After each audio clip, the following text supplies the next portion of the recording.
आज जैसा कि आपने देखा और कल भी देखा, लोकतंत्र की हत्या करने पे भारतीय जनता पार्टी की सरकार तुली हुई है।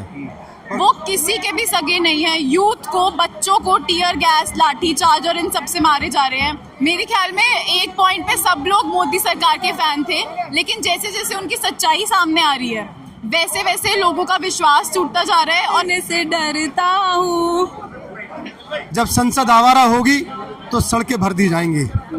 आज वो हालात आपको दिख रहे होंगे। पीढ़ी है जो भारत का भविष्य है, जो नौजवान है, कल को जब भारत का इतिहास लिखा जाएगा तो 20 जुलाई की तारीख उसमें काले दिन के रूप में दर्ज होगी। क्या कहेंगे जो लाठीचार्ज हुई छात्रों पे? आप लेके आ रही हैं। बहुत ही दर्दनाक और बेशरम घटना कल हुई है और ये डेमोक्रेसी के बिल्कुल एकदम ऑपोजिट। और democracy, India is the largest democracy सिर्फ पन्नों में रह गया है कल की घटना के बाद। लड़कियों के साथ बदतमीजी की वीडियो वायरल हो रही है, कहीं आपने देखा होगा। हाँ, वही एक तरफ ये सरकार बोलती है कि बेटी बचाओ बेटी पढ़ाओ और दूसरी तरफ जो कल हुआ है लड़कियों के साथ एकदम opposite. And I condemn this totally. लेकिन हम यहाँ पीसफुल प्रोटेस्ट के लिए आए and we will continue that. आज भी देखा होगा अपने विपक्ष के नेता राहुल गांधी और प्रियंका गांधी को कैसे डिटेन किया गया उनको। अगेन हम बहुत शुक्रिया करते हैं उनके सपोर्ट के लिए। उनके साथ भी गलत हुआ है, उनके लिए भी, हम अपने लिए भी ऐसी आवाज़ उठाते रहेंगे। तो बहुत सारे रूल्स तोड़े गए हैं और बहुत सारे रूल्स तोड़ रही है गवर्नमेंट। लेकिन ये अच्छी बात है कि आजकल जो जेन ज़ी जनरेशन है वो रील्स, वीडियोस बनाकर हमारे पास सारे सबूत है और हम पीसफुल प्रोटेस्ट के दायरे में रहते हुए सब इकट्ठा कर रहे हैं। सब कुछ हो गया, विपक्ष के नेता भी सड़कों पर पिट गए, छात्र पिट गए, लेकिन सरकार तो मौन है। सरकार बेशरम होकर मौन ही बैठी रहेगी, लेकिन हम भी झुकेंगे नहीं, हम भी डटे रहेंगे। और बड़ा और बड़ा होगा। जब तक सुनाई नहीं देगी हमारी आवाज तब तक बड़ा होता रहेगा। आइए, जो लोग दिल्ली में है वो तो रोज आ ही सकते हैं। यहाँ पे दिल्ली से ज्यादा तो बाहर का क्राउड आ रहा है। आप कहाँ, दिल्ली से बाहर से? फरीदाबाद। हाँ जी, हाँ जी। क्या कहेंगे जो आज की तस्वीर, कल की तस्वीर और आज की तस्वीर? हम लोग परसों आए थे और बहुत आई एम सरप्राइज कि अभी तक इतना पीसफुल प्रोटेस्ट हो रहा है। इतना इंस्टिगेट करने के बाद भी लोग सिर्फ सेल्फ डिफेंस कर रहे हैं, कोई रिटेलिएट नहीं कर रहा है। And like I am so proud of for anyone who standing up for this. छात्र जब आए तो लाठीचार्ज हुई। उससे ज़्यादा शेमफुल ये गवर्नमेंट और कुछ नहीं कर सकती। Exactly, because I tell you why. तुझसे बिछड़ने से डरता हूँ। Thank you. आज भी जब युवाओं पे जो लाठी चली तो सारा विपक्ष प्रधानमंत्री आवास घेरता है। उसमें राहुल गांधी नेता प्रतिपक्ष, प्रियंका गांधी, अखिलेश यादव, तमाम विपक्ष के नेता थे। उनको भी राहुल गांधी की तस्वीर सड़क पर घसीटते हुए उनको डिटेन किया गया। क्या अभी तक वो लोग भी नहीं बोल रहे थे, बिकॉज अगर वो लोग स्टैंड लेते तो ये एकदम पॉलिटिकल मुद्दा बन जाता।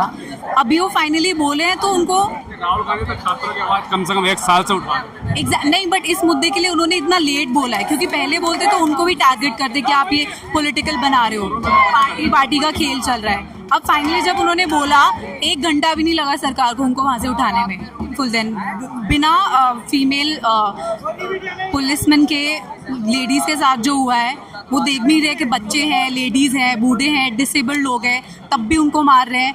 अभी तक ये प्रोटेस्ट इतना पीसफुल हो रहा है। So you can see who is in the wrong side here.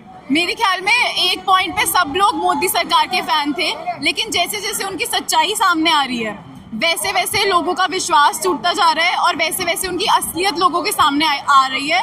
वो किसी के भी सगे नहीं है। यूथ को, बच्चों को टीयर गैस, लाठी चार्ज और इन सब से मारे जा रहे हैं। बाहर इंटरनेशनल स्टेजेस पर जाते हैं, बाहर कंट्रीज के दौरे लगाते हैं तो वहाँ पर एंटी इंडियन स्लोगन्स बोले जाते हैं कि इंडियंस को यहाँ से ले जाओ। यहाँ पर एम्प्लॉयमेंट नहीं है, काम नहीं है, एजुकेशन नहीं है और बोल रहे हैं कि हमें ग्लोबल साउथ का लीडर बनना है, हमें चाइना से आगे जाना है, अमेरिका से आगे जाना है। हर देश में बेइज्जती करवा के लिटरली वापस आता है, लेकिन गोदी मीडिया पता नहीं कौन सी वाहवाही हो रही है उसकी वो दिखा देते हैं। पहले ही यूनिवर्सिटीज़ की कमी है इंडिया में, बनानी चाहिए। बनाने की बजाय अगर तोड़ रहे हैं किसी बेफालतू की वजह से तो वो शर्मनाक चीज़ ही है। आज जैसा कि आपने देखा और कल भी देखा, लोकतंत्र की हत्या करने पे भारतीय जनता पार्टी की सरकार तुली हुई है और कहीं ना कहीं इनका सिर्फ एकमात्र उद्देश्य रह गया है अपनी मनमानी करना, क्योंकि ये एक निजीकरण की सरकार है, कोऑपरेटिव सरकार है और ये जनता के हितों का इनसे कोई मतलब नहीं है। लेकिन आज यहाँ आप देख रहे होंगे कि यहाँ यूथ ने अपनी ताकत का एहसास इन लोगों को कल भी करा दिया और आज भी करा रहे हैं। रात के तकरीबन 12 बजे हैं और आज आपने देखा होगा इंडिया गठबंधन के सभी सांसद अपनी बात को रखने के लिए प्रधानमंत्री के आवास के बाहर पहुंचे थे। लेकिन इन लोगों की हालत आपने देखी होगी कि ये सत्ता के नशे में, सत्ता के अहंकार में, सत्ता के घमंड में इतने चूर हैं कि इन लोगों ने विपक्षी सांसदों के साथ जो बर्ताव किया वो अमानवीय और बहुत ही निंदनीय व्यवहार था। इसलिए किसी भी इंसान की निजता का कोई मतलब है नहीं। एक फीमेल सांसद जो देश की सबसे दूसरे नंबर की बड़ी पार्टी और पूर्व प्रधानमंत्री के परिवार से आते हों, ऐसे लोगों को भी ये बख्शने का काम नहीं कर रहे हैं। हालात बद से बदतर देश के इन लोगों ने कर दिए हैं। लेकिन युवा आज जाग चुका है, आने वाला समय युवा का है।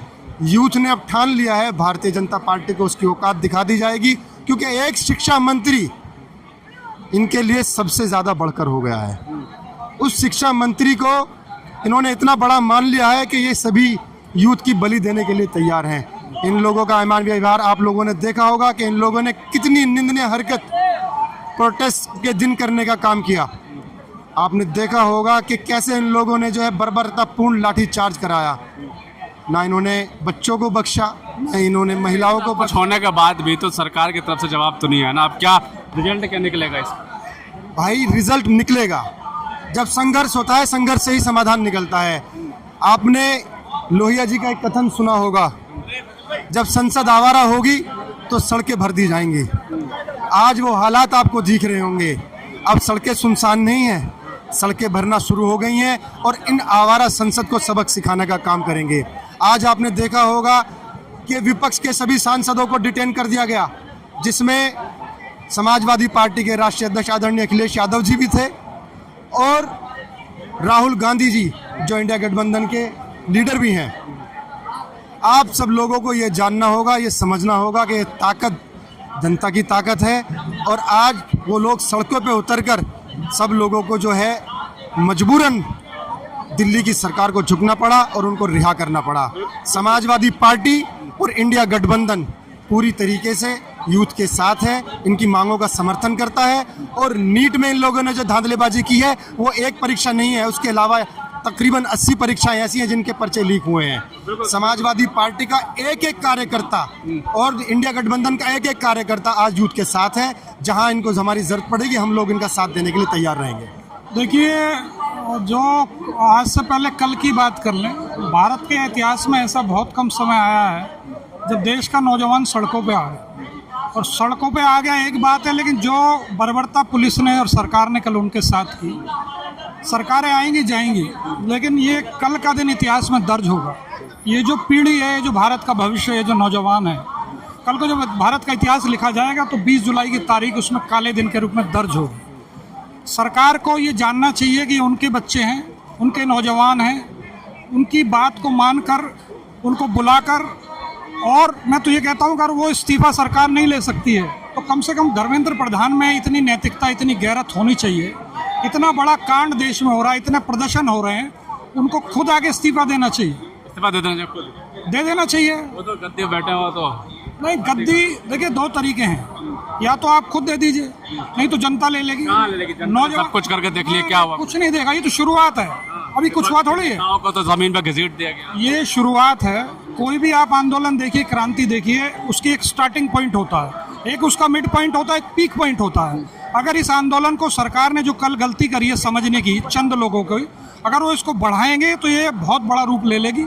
और अभी तो ये सिर्फ शिक्षा मंत्री के इस्तीफे तक बात है, लेकिन अगर ये इसी तरह बढ़ती रही तो एक दिन ये बात सरकार पे आ जाए। लेकिन क्रांति कौन सी है? आज़ादी तो हो मिल चुकी है, फिर कौन सी क्रांति? क्रांति आप इतिहास उठा के देखिए ना, दुनिया का इतिहास उठाइए, फ्रांस का उठाइए, क्यूबा का उठाइए, रूस का उठाइए, क्रांति की शुरुआत ऐसे ही होती है और उसको अगवा लेके चलने वाला नौजवान होता है। और भारत के नौजवान ने कल एक शुरुआत की है।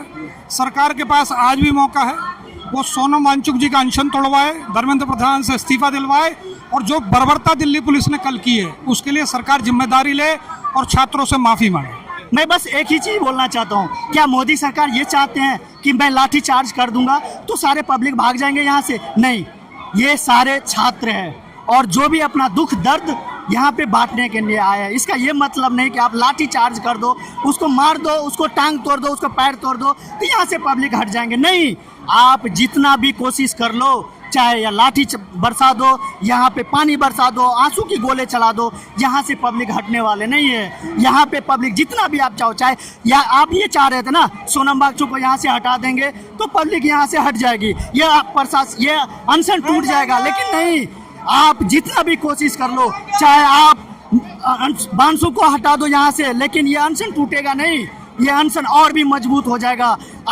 आप मुकाबला कर लो। कल आपके पास कितने भी छात्र आए थे, आप कितना प्रदर्शन कर लिए, आपके प्रदर्शन के बावजूद आज यहाँ पे 2 गुना ज्यादा प्रदर्शनकारी और स्टूडेंट और जितना भी नीट स्टूडेंट, मर्डर, जितना भी स्टूडेंट अपने फांसी के फंदे पे चढ़े हुए हैं, ये सब उसके सब जितने भी उनके दोस्त हैं, जितने भी उनके कलीग हैं, सब यहाँ पे प्रदर्शनकारी बन करके आएंगे और आपसे इस्तीफा लेकर के जाएंगे।